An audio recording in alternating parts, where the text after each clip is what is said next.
हम सभी जानते हैं कि अंतरिक्ष अजीब है, जैसा कि हम इसके अभी तक के अध्ययन से देखते आए हैं। ब्रह्मांड की मिस्ट्रीज ही ठीक वही कारण है कि लोग पृथ्वी पर जीवन की शुरुआत के बाद से रात के आसमान और अंतरिक्ष की एक्सप्लोरेशन से काफी जुड़े रहे हैं। वहाँ इस अंतरिक्ष में ऐसी चीजें हैं जो हमारी समझ से परे हैं और जो फिजिक्स के हमारे पारंपरिक यानी ट्रेडिशनल लॉज को ब्रेक करती हैं। इसीलिए हम अपने विशाल ब्रह्मांड को समझने और समझाने की कितनी भी कोशिश कर लें, वहाँ हमेशा ऐसे रहस्य होंगे जो अभी तक सामने नहीं आए हैं। आज हमने हमारे सौरमंडल के बाहर के सबसे रहस्यमयी और अजीबोगरीब एक्सोप्लैनेट ग्रहों की एक लिस्ट तैयार की है, जिसमें कुछ ऐसे ग्रह हैं जो लाइट को पूरी तरह से खा जाते हैं और कुछ ऐसे भी जो फिजिक्स के लॉज को पूरी तरह से ब्रेक करते हैं। आइए जानते हैं कि इनमें ऐसा क्या खास है जो इन्हें इतना अजीब और रहस्यमयी बनाता है। अपनी इस लिस्ट की शुरुआत हम करते हैं गलीस 581c से। गलीस 581c एक ऐसा एक्सोप्लैनेट है जो पृथ्वी से 20 लाइट ईयर या 192 ट्रिलियन किलोमीटर्स की दूरी पर लिब्रा कॉन्स्टेलेशन में मौजूद है। ये ग्रह अपने तारे का ऑर्बिट यानी एक चक्र 109 लाख किलोमीटर्स की दूरी से लगाता है, जो कि पृथ्वी और सूर्य के बीच 1500 लाख किलोमीटर्स की दूरी का केवल 7% ही है। ये ग्रह गलीस 581c अपने सितारे से टाइडली लॉक्ड है, जिसका मतलब है कि इस ग्रह की एक साइड हमेशा इसके सितारे की तरफ रहती है और दूसरी साइड हमेशा ही इसकी उल्टी दिशा में, जिस वजह से इसके सितारे की तरफ वाली साइड का तापमान आग की किसी धधकती भट्टी के जैसा होगा और जो आपको पलक झपकते ही पिघला देगा, जबकि इस ग्रह की दूसरी साइड का तापमान बहुत ज्यादा ठंडा होगा जो आपको तुरंत बदल देगा एक जमे हुए स्नोमैन में। हालांकि इन दोनों साइड के बीच बेहतर कंडीशन के साथ जमीन का एक ऐसा लंबा हिस्सा होगा जहां पर इस ग्रह की दोनों साइड्स की वो कंडीशंस मिलकर जीवन के रहने लायक कंडीशंस का निर्माण करेंगी, जहां पर हो सकता है कोई एलियन या एक्स्ट्रा टेरेस्ट्रियल जीवन पनप रहा हो। 2008 में हम इंसानों ने गलीस 581c पर एक रेडियो सिग्नल भेजा था, जिसके 2029 में इस ग्रह तक पहुंचने की उम्मीद है। आइए अब आते हैं हमारी लिस्ट के दूसरे ग्रह पर, J1407b।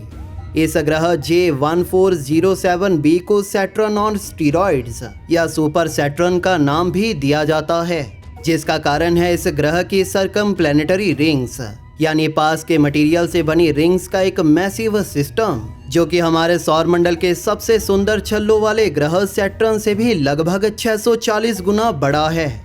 अगर बात करें इस ग्रह की, तो ये ग्रह हमारी पृथ्वी से 434 लाइट ईयर्स दूर सेंट्रस कॉन्स्टेलेशन में मौजूद एक एक्सोप्लैनेट और हमारे सौरमंडल के शनि ग्रह की रिंग्स जैसी रिंग्स वाला अभी तक का खोजा गया इकलौता एक्सोप्लैनेट है। अगर हम शनि ग्रह यानी सैटर्न के साथ इस ग्रह की अदला बदली करें, यानी कि इस सुपर सैटर्न को शनि ग्रह की जगह पर रख दें, तो इस ग्रह की रिंग्स इतनी विशाल हैं कि ये ऐसा कुछ होने पर हमारी पृथ्वी के आसमान पर पूरी तरह से कब्जा कर लेंगी और हमारे प्यारे चांद से भी कई गुना ज्यादा विशाल दिखाई देंगे। इस ग्रह के रिंग सिस्टम से जुड़ी एक अजीब बात पता चली है कि इसके इतना विशाल होने के बावजूद भी इस ग्रह के इस रिंग सिस्टम में एक बहुत बड़ा गैप है। इस गैप के बारे में वैज्ञानिकों का कहना है कि ऐसा किसी मार्स के आकार के किसी एक्सोमून की वजह से हो सकता है, जो कि इस ग्रह का ऑर्बिट इस गैप के बीच में रहकर लगाता होगा। हालांकि इस एक्सोमून को अभी हमारे वैज्ञानिकों द्वारा खोजा जाना बाकी है। अगर इस ग्रह के रिंग्स के बीच में सच में कोई एक्सोमून मौजूद है और अगर उसकी कंडीशंस जीवन को सपोर्ट करने वाली होंगी या उस पे मौजूद किसी तरह के जीवन को रात का एक ऐसा आसमान देखने को मिलता होगा जिसके बारे में हम एक्सपेक्ट भी नहीं कर सकते। इस लिस्ट के तीसरे नंबर पर है गलीस 436b। गलीस 436b एक ऐसा एक्सोप्लैनेट है जो हमारी पृथ्वी से 30 लाइट ईयर्स की दूरी पर लियो कॉन्स्टेलेशन में मौजूद है और जो फिजिक्स के लॉज को ब्रेक करता नजर आता है। ये ग्रह अपने सितारे का ऑर्बिट हमारे सौरमंडल के मर्क्यूरी ग्रह की तुलना में सूर्य से 15 गुना ज्यादा करीब से करता है और इसकी बर्फीली सतह तकरीबन 439 डिग्री सेल्सियस के तापमान पर भूनती जा रही है। तो इन सब बदतर कंडीशन के बाद भी आखिर इस ग्रह पर आइस यानी बर्फ अपने मेल्टिंग पॉइंट से भी 439 डिग्री सेल्सियस ऊपरी तापमान पर पूरी तरह से ठोस कैसे रहती है? इसका जवाब है इस ग्रह की बहुत ही स्ट्रॉन्ग ग्रेविटी, जो कि इतनी पावरफुल है कि ये इस ग्रह के एटमॉस्फेयर में मौजूद किसी भी तरह के वाटर वेपर्स को सीधा सॉलिड आइस में बदल देती है और इस ग्रह की आग के जलते तापमान के उलट इसे पिघलने से रोकती है। इसी के साथ ये ग्रह अपने सितारे के चारों ओर एक ऑर्बिट को पूरा करने में केवल 2 दिनों और 15.5 घंटों का समय लगाता है। आइए अब आते हैं हमारी लिस्ट के चौथे ग्रह पर, जो है वास्प 12b। वास्प 12b हमारे अभी तक के नोन सभी एक्सोप्लैनेट्स में से सबसे डार्केस्ट है। इस ग्रह की डे साइड यानी कि इसके सितारे तरफ रहने वाली साइड लाइट को रिफ्लेक्ट करने की बजाय उसे पूरी तरह से खा जाती है। ये एक्सोप्लैनेट जो जुपिटर ग्रह के आकार से 2 गुना विशाल है, ये अपने एटमॉस्फेयर यानी वायुमंडल में इसके सितारे से आने वाली तकरीबन 94% लाइट को अपने अंदर ही कैद करने की खास एबिलिटी रखता है। इसी वजह से इस ग्रह के एटमॉस्फेयर का टेम्परेचर तकरीबन 8312 डिग्री सेल्सियस के करीब रहता है, जो कि टंगस्टन के मेल्टिंग पॉइंट से भी कहीं ज़्यादा है। ये ग्रह अपने सितारे के साथ टाइटली लॉक्ड है, यानी कि ये अपने सितारे की तरफ हमेशा अपनी एक ही साइड को रखता है। इस ग्रह की डे साइड यानी सूर्य तरफ वाली साइड इस पर पूरे दिन में गिरने वाली सारी लाइट को जमा कर लेती है।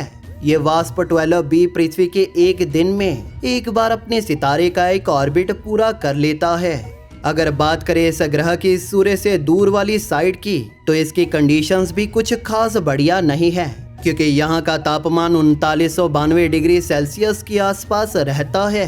हालांकि जो इसके सितारे वाली साइड के कंपैरिजन में ठंडा है, जो कि इस ग्रह पर क्लाउड्स और वाटर वेपर्स के बनने लायक कंडीशंस को बनाता है। इस ग्रह के एक्स्ट्रा ऑर्डिनरी या कहे तो सुपर हीटेड टेम्परेचर्स की वजह से इस ग्रह के एटमॉस्फेयर का मटेरियल इसके सितारे के ऊपर गिरता जा रहा है। ये यूनिक एक्सोप्लैनेट हॉट जुपिटर्स की एक स्पेशल क्लास से आता है, जो कि ऐसे ग्रहों की एक क्लास है जो कि अपने सितारे का बहुत ही करीबी से चक्कर लगाते हैं। ये हॉट जुपिटर्स अपनी कंपोजिशन के मामले में हमारे सौर मंडल के जुपिटर ग्रह के जैसे रहते हैं, हालांकि इनका आकार और तापमान जुपिटर से कई गुना ज़्यादा रहता है। इस लिस्ट के 5वें नंबर पर है OGLE 2005 BLG 390 LB। हमारी पृथ्वी से तकरीबन 20,000 लाइट ईयर से भी ज़्यादा दूरी का ट्रैवल करने के बाद हम सैजिटेरियस कॉन्स्टलेशन में पहुंचते हैं। इस सैजिटेरियस कॉन्स्टलेशन में एक रेड ड्वार्फ सितारा है जो अंतरिक्ष में अपनी चमक को बिखेर रहा है। ये रेड ड्वार्फ स्टार हमारे ब्रह्मांड के कुछ सबसे छोटे और सबसे ठंडे सितारे होते हैं।